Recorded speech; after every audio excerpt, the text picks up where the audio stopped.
Hello friends, मैं आपका दोस्त मनीष। इस वीडियो में हम बात करेंगे कि द फर्स्ट फ्लाइट बुक से लिया गया एक chapter glimpses of India. Glimpses of India का पार्ट 1 है ए बेकर फ्रॉम गोवा। यानी इसमें गोवा में रहने वाले बेकर की कहानी है। इसके ऑथर हैं, राइटर हैं ल्यूसियो रोड्रिगूज। सबसे पहले हम ऑथर के बारे में जानते हैं, तो हम इसमें सिर्फ कहानी बताएंगे। लूसियो रोड्रिगूज, इनका जन्म 1916 में हुआ था और 1973 में मर गए थे। लूसियो रोड्रिगूज वो was a great Konkani asset. ये कोंकणी भाषा के महान निबंधकार थे। ही रोड सेवरल आर्टिकल्स, उन्होंने कई आर्टिकल्स लिखे in English and Konkani, English और कोंकणी में, to various periodicals and magazines, अनेकों पैरोडिकल्स और मैगजीन्स के लिए। पैरियोडिकल्स की मैगजीन्स होती हैं और जर्नल्स भी बोलते हैं। He served as the visiting professor of folklore at many universities. इन्होंने कई यूनिवर्सिटीज़ में विजिटिंग प्रोफेसर के रूप में, फोकलोर विजिटिंग प्रोफेसर के रूप में काम किया है। He also as a professor of English in Mumbai and Goa. इसके अलावा वो प्रोफेसर भी रहे, इंग्लिश के प्रोफेसर रहे हैं मुंबई और गोवा में। His essays were posthumously published under the title of Soil and Soul and Cockney Folktales। उनके जो एसेज हैं, निबंध हैं, वो उनके मरने के बाद पब्लिश हुए हैं सॉइल एंड सोल और कोंकणी कॉकटेल्स के टाइटल के नाम से। सटल ह्यूमर, सूक्ष्म इनका हास्य था। Informal narration are the essential features of his writing. उनके लेखन की जो विशेषताएँ थी, आवश्यक क्वालिटीज़ थी, विशेष क्वालिटीज़ थी, वो क्या थी? वो सटल ह्यूमर था और इनफॉर्मल नरेशन था। कैरेक्टर स्केच जान लेते हैं, एक बार इसे फिर देख लेते हैं। अबाउट द ऑथर को एक बार फिर देखेंगे थोड़ा सा। ल्यूसियो रोड्रिगो जो 1916 में पैदा हुए थे, 1973 को मर गए थे। एक कोंकणी भाषा के महान निबंधकार थे। उन्होंने कई आर्टिकल लिखे इंग्लिश में, कोंकणी में, कई पैरियोडिकल्स के लिए और मैगजीन्स के लिए। वेरियस का मीनिंग भी सेवरल होता है और सेवरल का आप सिनोनिम कर सकते हैं वेरियस।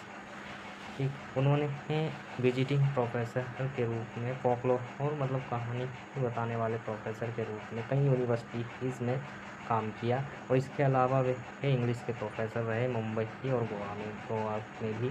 उनके जो एस्से थे वो उनके मरने के बाद, पोस्टमसली होता है आफ्टर डेथ। तो वो उनके जो एस्से थे वो मरणोपरांत इस टाइटल के तहत, अंडर द टाइटल मतलब इस टाइटल के तहत, सोइल एंड सोल और कोंकणी कॉकटेल्स के टाइटल के नाम से पब्लिश हुए थे। सटल ह्यूमर, सटल बोलते हैं सूक्ष्म, ह्यूमर होता है हास्य, तो सूक्ष्म हास्य। इनफॉर्मल नरेशन और द इसेंशियल होता है नेसेसरी, फीचर्स होता है क्वालिटी ऑफ हिज राइटिंग्स। तो उनके लेखन की जो विशेष क्वालिटीज़ थी, नेसेसरी क्वालिटीज़ थी, वो थी सटल ह्यूमर और इनफॉर्मल नरेशन।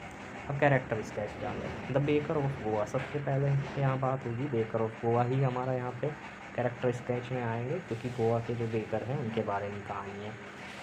द बेकर और द पैडर, या फिर इसे पैडर कहते हैं, use to be an essential part of Goa's life. Goa में रहने वाले लोगों की ज़िंदगी का अहम हिस्सा हुआ करते थे। इसेंशियल यानी अहम, necessary, inevitable.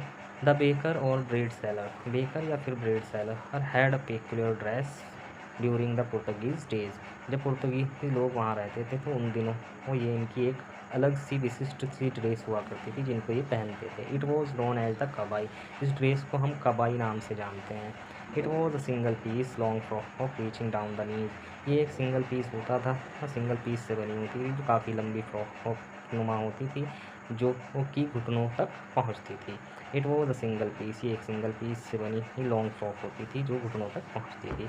With the passage of time, जैसे समय गुजरा, he started wearing a shirt and trousers, उन्होंने शर्ट पैंट पहनना शुरू कर दिया, which were just longer than the short pants, जो बस शॉर्ट पैंट से थोड़ी सी ही लेंदी थी। The baker and his family always looked happy and prosperous in the good old days.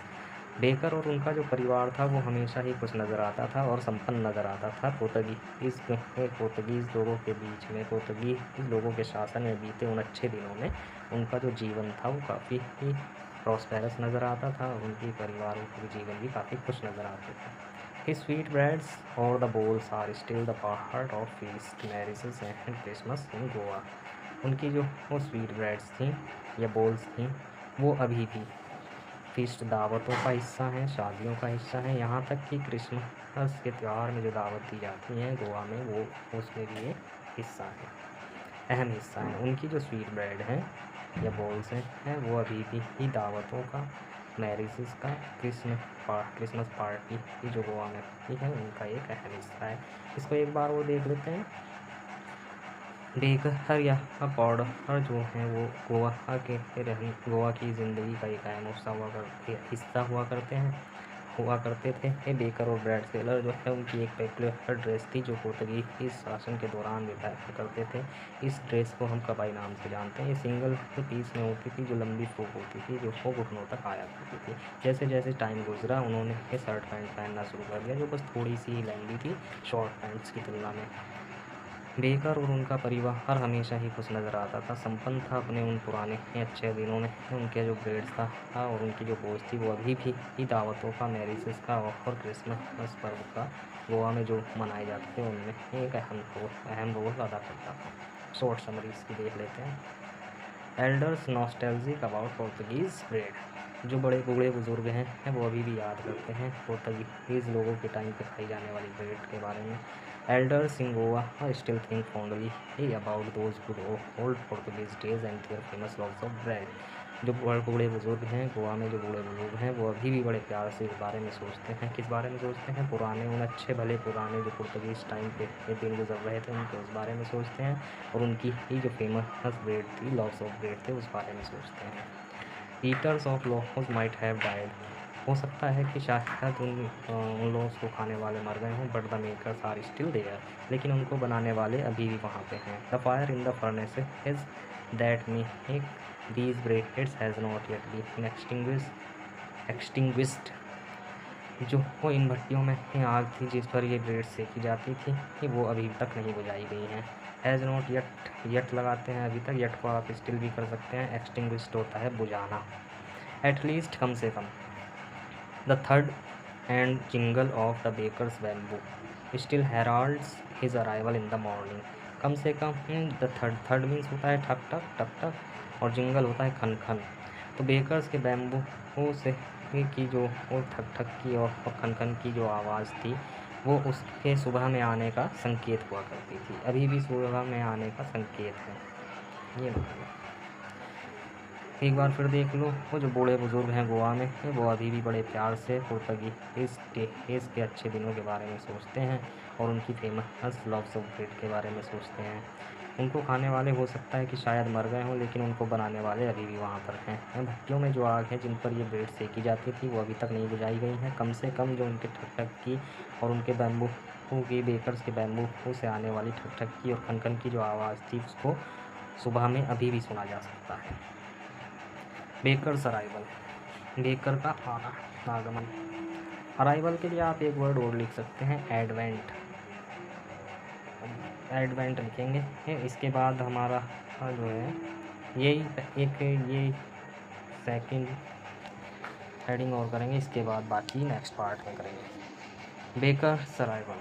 Narrator recalls his childhood in Goa. Narrator जो है वो याद कर रहा है जब उसने बचपन अपना गोवा में जो बचपन बिताया है उस बचपन को याद कर रहा है।